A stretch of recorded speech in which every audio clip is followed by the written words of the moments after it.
Hello and welcome back, fellow tankers. Today we're going to be looking at a review of the Beach Party Mercenaries Tier 8 Premium tank.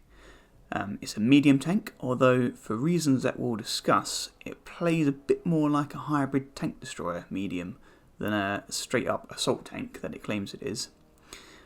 Before I get on with that, a little bit of housekeeping. We've got Storm Kira blowing away in the background, so apologies for any bangings and rustlings as various unsecured items get blown down the street outside. It's a bit of a strange decision to do a review on this tank, and in fact if you'd spoken to me a couple of hours ago, I wouldn't have ever considered even owning this thing. I think they're based on some comic books, and I've never really liked the style of the Beach Party or the Banana Buster or some of the other mercenary premiums. But as you can see here, it actually came through in my General's chest that I got towards the end of the Winter Ops campaign, so I was pretty chuffed with that. Well, I mean, I say chuffed. I guess when it popped up I was thinking, I guess at least it's a few thousand gold on a trade-in. But actually, after playing a few games in it, it's growing on me, and I decided it was actually quite an interesting one to do a review of. I know it's not particularly new, but there aren't too many reviews that I could see on YouTube already for it. So I thought it could be of interest to the community. But I've also been meaning to put another video together for a while now, because there have been a number of things going on with the game in the background. I thought it might just be worth chatting about with people. So one of the big ones at the moment is there's a campaign going on amongst various YouTube contributors dubbed Operation Overhaul, and I think essentially it's this idea that Wargaming are perceived to be producing a lot of reskin tanks at the moment and not addressing some of the key issues in the game. So things like unbalanced matchmaking and problems with the physics in games, so disappearing shells, rendering issues, those kind of things. Core things that can make the game quite frustrating if they're not fixed. And instead, the image is that Wargaming is going for the easy win, just getting the reskins to get the money in. Now, I have to say, I have mixed feelings about this. Yes, I do think the issues that they raise with the game are very genuine and they do need addressing. I also accept that they're quite complicated things to fix in a game like this, and in a situation where you've got a well-established game and a diminishing player base, you need to keep those funds coming in. So I can kind of see both sides of it here. But I have to say, I think in Wargaming's defence, they are responsive to the community. There have been a number of things recently, for example, feedback on the commander mode. Even things like the equaliser artillery that's come in recently, I know it's got a lot of people quite divided. There have been a lot of people on the forums asking for a while for premium artillery, because there isn't very much of that in the game. So I don't think it's quite fair to say that Wargaming are only going for the straight cash grab, although, as I said, money isn't clearly an interest for them. And I think maybe the boycott that's being promoted in Operation Overhaul might not be the best way of doing things. At the end of the day, people are entitled to spend their money how they want to do it, and if they want to buy reskins of a tank they already have, they're more than welcome to do it. I think perhaps the approach should just be to keep discussions open in things like the forums, when Wargaming are doing their live streaming, just keep feeding these things back and hope that gradually they will be resolved bit by bit. But anyway, this review is about the Beach Party, not about Operation Overhaul. So what is the Beach Party? Well, it's very, very similar to the Trinity Merc mercenary tank, but it's not a reskin, in line with our previous discussion. Whilst both are the same three components, essentially, T-44 hull, super purging turret, and the long 88 off of the Panther 2, the Beach Party trades off quite a lot of the space armour you get on the Trinity to give you a bit of extra speed. And as you can see, I actually quite like the model. I like the chain wrapped around the gun, and I like the little details to the spikes on the bottom. I like the bullet casings at the back and that. Not so sure on what this whole blooming plough thing stuck on there is, and the massive spike wheels. Not my kind of thing, but you know, it is what it is. So moving on to those components, your engine is mostly located at the rear, and that's quite well protected by space armour on the sides and the plough on the back, and you've got quite a small surface area on top, so I don't find your engine gets taken out by artillery too much on this. It's also got a really low chance of fire, at only 10%. I think it's one of the lowest in the game. Moving on to that gun, it's got some pretty good specs, pretty quick aiming, very accurate at 0.3, and it's got some god level depression at minus 11 degrees. Hold traverse is slightly below average for a tier 8 medium. It's only 36 degrees a second. The T44, to put it in perspective, gets 44 degrees, although it is better than the Trinity, which only gets 32. And whilst the ground resistance figures are okay, because the engine is only 520 horsepower, which is significantly weaker than the engine on the T44, which this tank's hull is based on, and you get all of the extra armour on top, it makes for quite a sluggish tank. Moving on to the turret, it's pretty slow at 26 degrees of turret rotation. That's why I say this plays more as a tank destroyer really than a medium. Most mediums, I mean the T44 for example, is up at 48 degrees a second. But it is better than the Trinity. The Trinity's only got 20. Radio, it says on the stats that it's worse radio, tier 6 compared to the Trinity's tier 9, but both get 620 metres signal range, so I don't know what that's all about.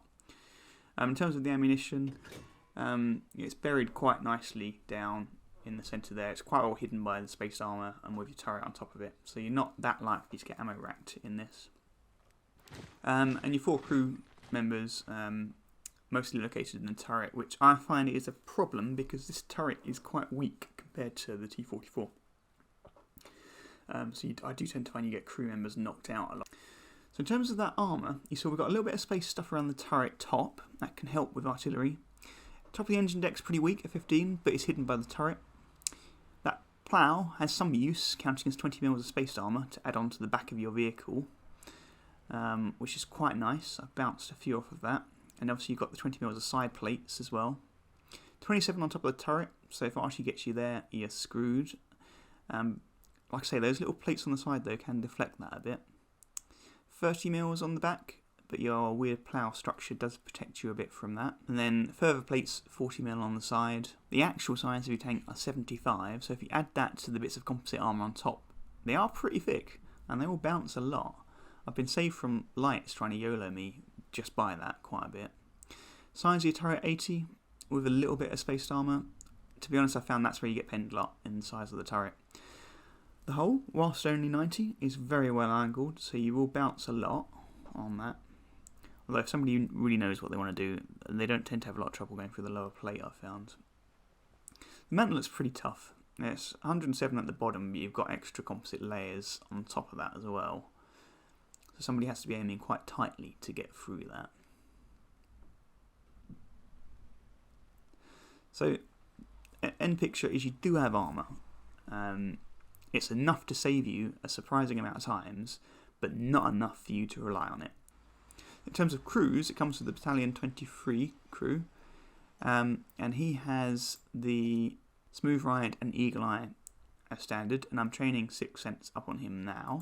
And then in terms of equipment, I've gone for vents, a gun rammer, and vertical stabilisers. I would say if you want, you could trade out the medium colour gun rammer to put some coated optics on it and get that view range up a little bit. I'd probably be quite keen on keeping the vertical stabilisers because I found snapshots are quite reliable in this tank. So with that, let's jump into some gameplay. Now I should warn you before I start here, I've only had a few games in this tank so far. I'm not nearly as good at it as I think I could be with some more practice. I'll try and pass on some of my tips about what I've learnt so far, but this is really an invitation to you to add in the comments if you've played this tank or if you've played the Trinity.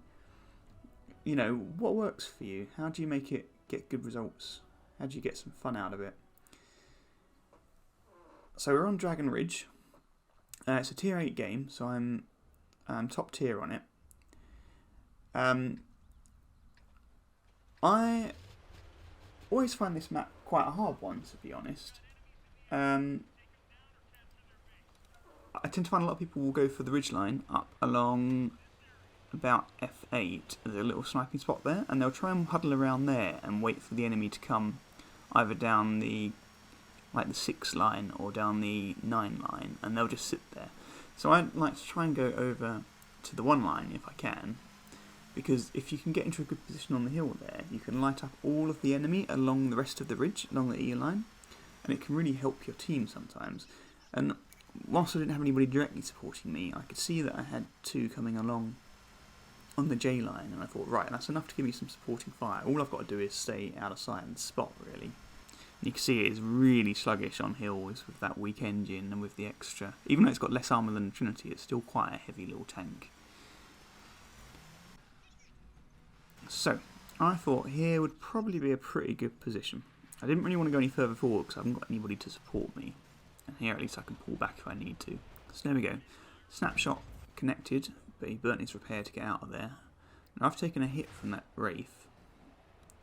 And pretty much this entire game is going to be a standoff duel between me and the Wraith. And I'm losing here. He managed to pen straight through that. I think it was a turret he was going through. So I've disengaged. Dropped off his radar. Pull back out again to try and engage the Type 59. But I'm always cautious that that Wraith is there watching me as well. Now I will get my revenge on him later on, but right now I'm just playing it cautiously.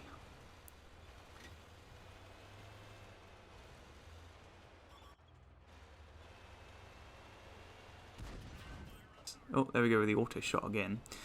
And it's an interesting point. This tank is very good at bouncing things from lower than tier 8. So if you're up against 6s and 7s, you can pretty much guarantee they're not going to be able to pen you. But yeah, moral of the story, going off on your own, there's not a lot you can do here. I can't go forward. I can just try and wait and see if I can get opportunities to snipe. That's not the most exciting of gameplay in this.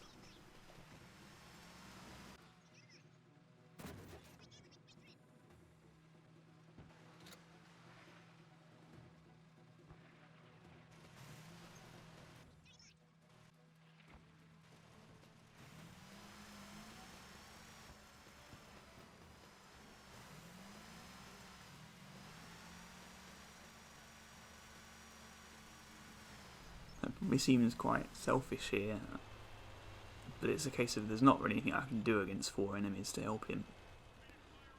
So I decided to wait here, knowing that they're going to have to break into the open once they get past that KV-13. But it is pretty good at tracking people on the move, I must say. Even with that slow turret reverse, I've still managed to get quite a lot on that Lycan.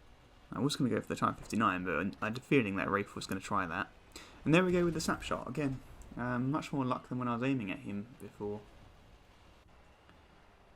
And I'm just wondering if I can get one on that Lycan. I'm wary at this point that Wraith might decide to try his luck and come down that left hand side, so I'm just trying to keep all sides covered.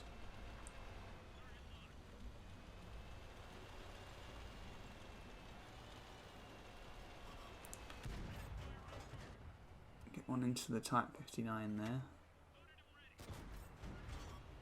And then through his lower plate to finish him off.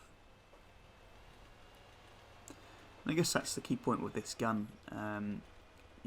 You've got to let it fully aim, otherwise I tend to find it lets you down. But when you are fully aimed, it's a reliable pen, even though the damage is quite low. You know you'll go through most things on it.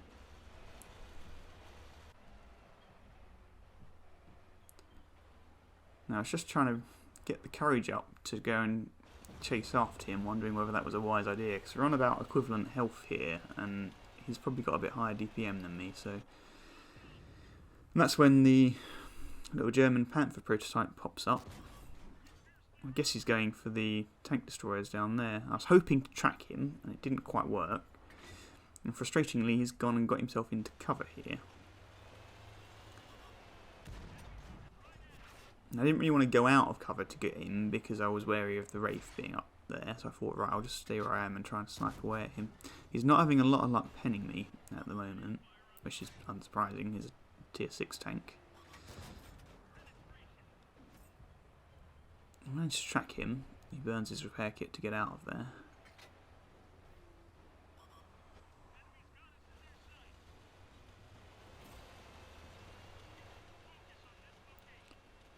So he's down. So I was worried at this point that the Wraith would have started to sneak around.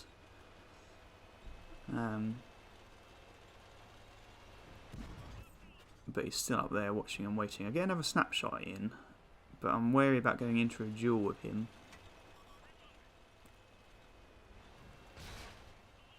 And I've been hit by something else there, and that's that T20, the one that I almost finished off earlier on. I just thought I'm not going to chance it without any support, so I'll try and go back around the other way. And also the artillery's popped up and caught my attention here, so I'm thinking, let's see if I can get that one. But he's gone before I can. 2 versus 7. Right, time to go.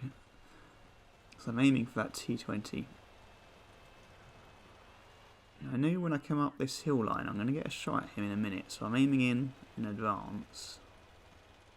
And it's moments like this where I find that vertical stabilizer is quite useful on this gun, because it does let you pull off these quite accurate shots on the move. Even though I just missed his turret, I managed to cripple his gun.